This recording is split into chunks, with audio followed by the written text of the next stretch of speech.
जब भी प्रार्थना करना, भगवान से यही प्रार्थना करना, जब दुख आए तो मजबूती देना, जब सुख आए तो नम्रता देना।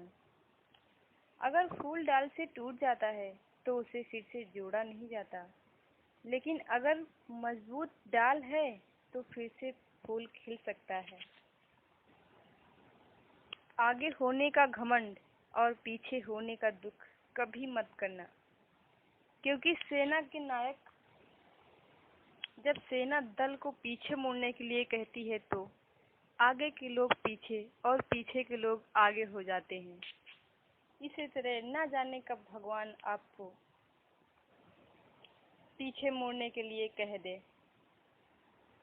ये कोई नहीं जानता। लोग जिंदगी भर सामने का आईना साफ करते रहते हैं, पर धूल तो खुद के चेहरे पर है, ये कहाँ साफ कर पाते हैं। सीखना है तो उस पंछी से सीखो जो घोंसले को निर्माण करती है, एक एक तिनका लाती है और घोंसले का निर्माण हो जाता है, और हवा उस घोंसले को उड़ा ले जाती है। फिर भी बिना सोचे, बिना किसी शिकायत के पंछी फिर से अपना घोंसले का निर्माण करने लगता है।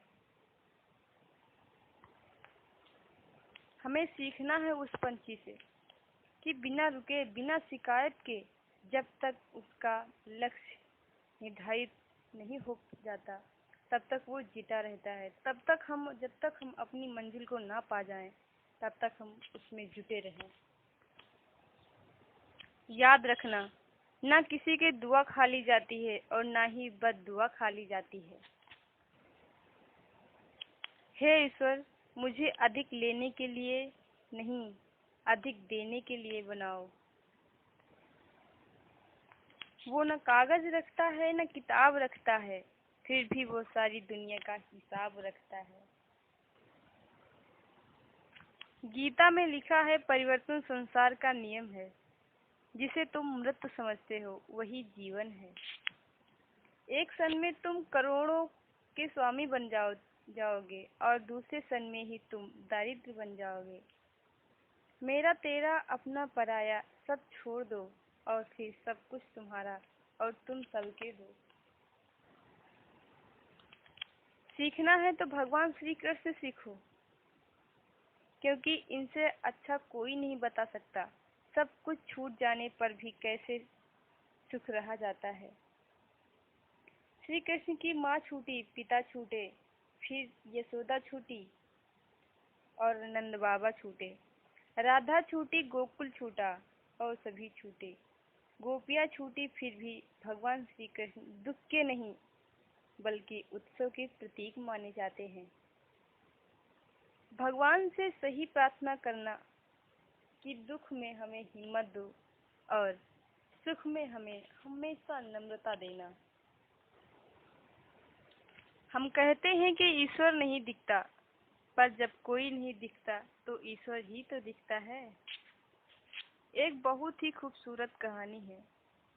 एक बच्ची थी, वो अपने माँ और पिता की अकेली थी।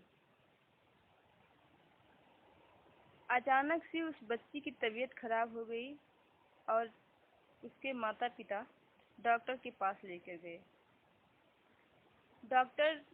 जब डॉक्टर के पास गई, जब डॉक्टर ने देखा